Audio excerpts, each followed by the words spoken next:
le patriotisme, la responsabilité et l'engagement citoyen me placent devant vous ce matin pour lancer les travaux de cette première journée d'échange entre les partis politiques et le Conseil électoral provisoire autour du processus électoral en cours. Mesdames, Messieurs, depuis l'assassinat du président Jovenel Moïse dans la nuit du 7 juillet 2021, le pays est plongé dans une longue transition, la plus longue depuis le départ des Duvalier, le 7 février 1986. On a beau essayer et expérimenter de formules de gouvernance.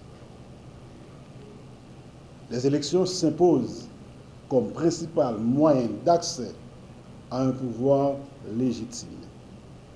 Et la Constitution en vigueur confère au Conseil électoral provisoire la mission de planifier, d'organiser, de contrôler les opérations électorales sur tout le territoire jusqu'à la publication des résultats. Mesdames, Messieurs, depuis la nomination de 7 membres en septembre 2024, puis l'ajout de 2 membres en décembre 2024, le Conseil électoral provisoire est engagé dans la mise en place des mesures nécessaires pour garantir des élections transparentes, libres, inclusives, participatives et surtout acceptables. Aujourd'hui, nous avons installé un cadre qui garantit la continuité du processus électoral suite à l'arrêté présidentiel du 9 octobre 2025. Cet arrêté a marqué un tournant dans l'abandon du processus référendaire pour recentrer sur l'organisation des élections générales suivant le calendrier en exécution. Chers amis de la classe politique, la politique est avant tout un rapport de force. Le peuple, en tant que détenteur de la souveraineté, a le droit de choisir celles et ceux qui sont appelés à le diriger à travers des élections qui respectent les suffrages exprimés. Les élections représentent un moment décisif pour notre pays. Elles incarnent la voix du peuple et sont la clé de notre avenir commun. Elles permettent de placer dans les différentes sphères de l'État des dirigeants légitimes. Il faut voir les élections comme une compétition qui permet aux partis et aux acteurs politiques de faire prévaloir leur idéologie, leur programme et leur vision de société dans le respect des règles du jeu, définies à travers la Constitution en vigueur et le décret électoral. Mesdames, Messieurs, le jeune âgé de 27 ans aujourd'hui, depuis avoir acquis sa majorité qui l'accorde le droit de vote, n'a pas encore assisté ou voté à une élection, puisque les dernières élections en Haïti remontent à 10 ans. Et le président issu de ces élections a été élu à environ 600 000 voix sur une population avec plus de 6 millions de personnes ayant leur carte d'identification nationale. La participation citoyenne est l'indicateur qui permet de déterminer l'état de santé de la démocratie. La population haïtienne est confrontée à une crise d'une ampleur inqualifiable et le doute plane lourdement sur l'avenir de la démocratie ainsi que sur le futur du pays dans sa globalité. L'espérance est presque éteinte ici. La mission est colossale. Il faut ressusciter cet espoir sacrifié par les appétits et la cupidité ambiante. Il est crucial de raviver chez les citoyens le désir dissipé de prendre part aux grandes décisions politiques en rapport avec leur destinée.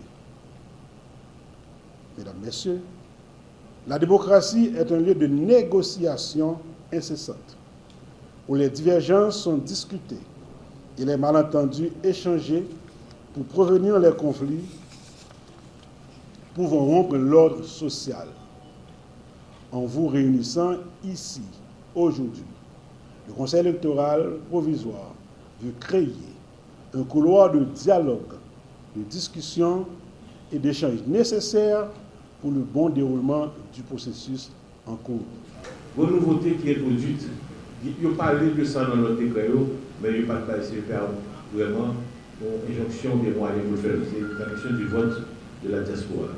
Jusqu'à la dernière élection, il y a 10 ans, il y a un seul centre de tabulation au niveau de la Sonafrique. Avec des cressards, bon, il y a une déconcentration de la tabulation des résultats, il y a un bureau de tabulation de vote départemental. Ça veut dire que dans chaque département, à un mini centre de tabulation, qui a tabulé les résultats pour le département et pour envoyer les résultats au Bali. CTV, c'est le centre de tabulation centrale là, pour faire consolidation des résultats. Pour chaque élection, depuis 2004, on a introduit graduellement technologie dans l'élection. On a introduit graduellement, on va faire ça un seul coup. Et surtout que la technologie, à l'époque, en 2004, qui va permettre de faire un série. Avec l'évolution de la technologie a évolué, nous-mêmes avons évolué à faire le tout.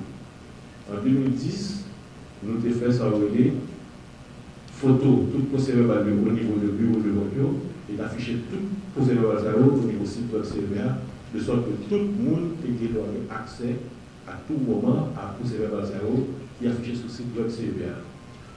Fois ça, non seulement on a fait photo procès-verbal, on a tabulé data tout, données tout, et on a transmis les données par centre de tabulation. À votre transmission de données de manière électronique, de sorte que les résultats, l'objectif c'est pour produire les résultats dans les 72 heures après jour élection. Ça c'est l'objectif. Donc, et pour le président là, il faut tout le monde d'accord tout. Donc c'est pour ça que nous-mêmes avons fait l'exercice là au niveau CV, pour nous parler là avec nous, pour nous approprier de lui, et nous sommes d'accord sur l'idée là. Ok. Et puis, ensuite, le nombre des bureaux de vote qui sera déterminé par le nombre d'électeurs inscrits. Vote de la diaspora. Premièrement, l'article diaspora lui-même, il faut commencer par créer qui est-ce qui est diaspora. Ça nous est diaspora. Diaspora, c'est pas un monde qui dit que l'haïtien qui l'a vu le peuple, non, c'est pas ça la diaspora. Diaspora, c'est un monde qui vont faire d'identification nationale même, qui est de nationalité haïtienne, qui fait preuve que la ville d'un côté de l'IA et qui doit civil et politique, qui est ça veut dire la capacité électorale. Capacité électorale, peut-être pour avoir 18 ans, pour organiser l'éducation nationale, pour le droit civil et politique, et puis on inscrit dans le registre électoral là. Donc ça veut dire que pour diaspora tout, probablement, et presque certainement, on a obligé de faire un processus d'inscription pour diaspora tout. Comme au registre des électeurs vivant à l'étranger.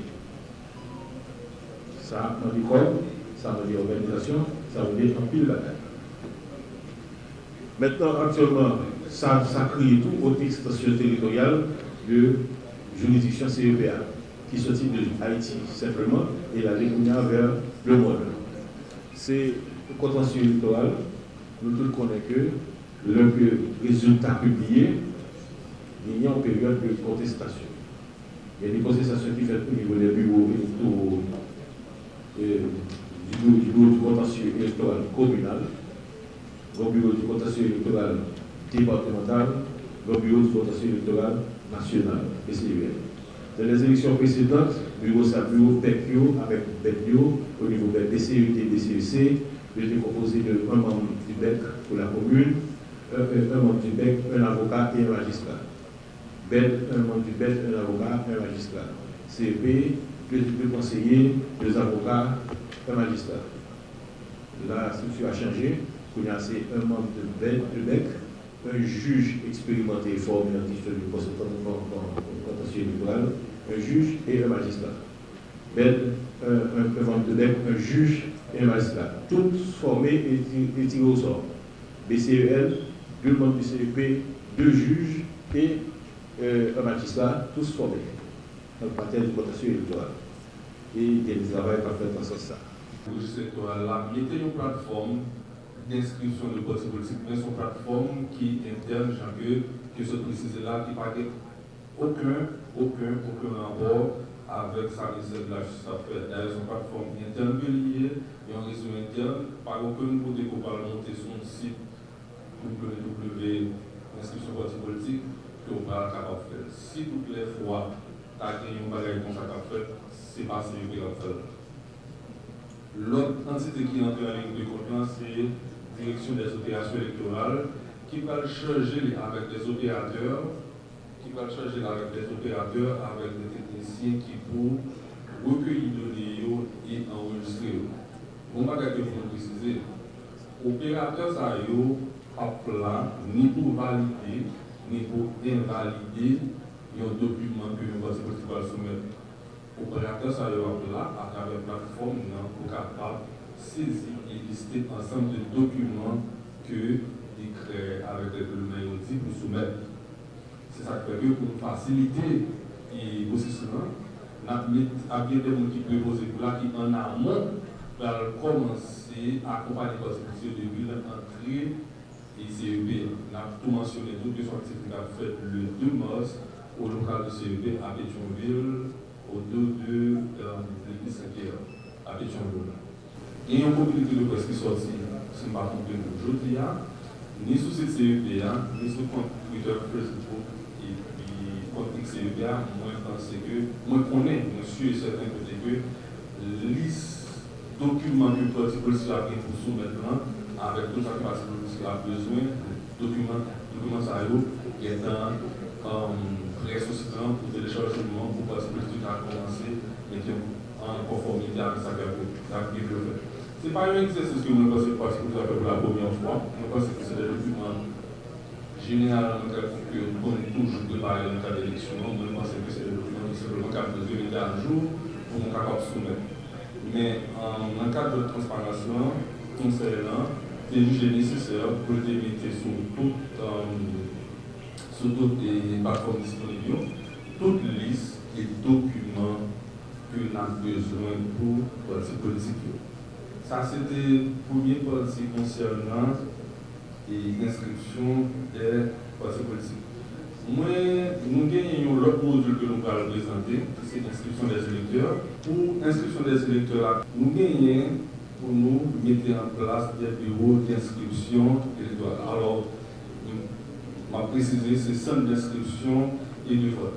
Et centre d'inscription et de vote, ça y a, nous allons utiliser exactement centre de vote en direction que nous ne sommes pas capables de travailler, passer de direction opération électorale, qui était fait un beau travail dans les circonstances qui était arrivé, évalué jusqu'à présent environ 1300, 900 de votes et travail à continuer pour une mise à jour pour nous capables d'augmenter le nombre de centres de vote.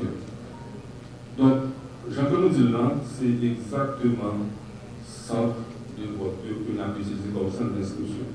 Et nous avons réitéré, si côté mon avis d'inscription, c'est là que la voté. L'autre protagoniste qui est là dedans, c'est qu'on a besoin de code polier. Nous ne parlons pas de ça publiquement, mais nous ne sommes pas capables de faire rien sans code polier. Et on est c'est partenaire légitime, nous ne sommes pas capables de faire rien sans code d'identification nationale. Donc, c'est les mêmes que nous allons utiliser pour nous capables faire l'inscription électorale. Et à l'issue de l'inscription, l'électeur a gagné pour recevoir un reçu pour certifier que les supposés un acte d'inscription, le conseil a gagné un reçu pour les bâtiments.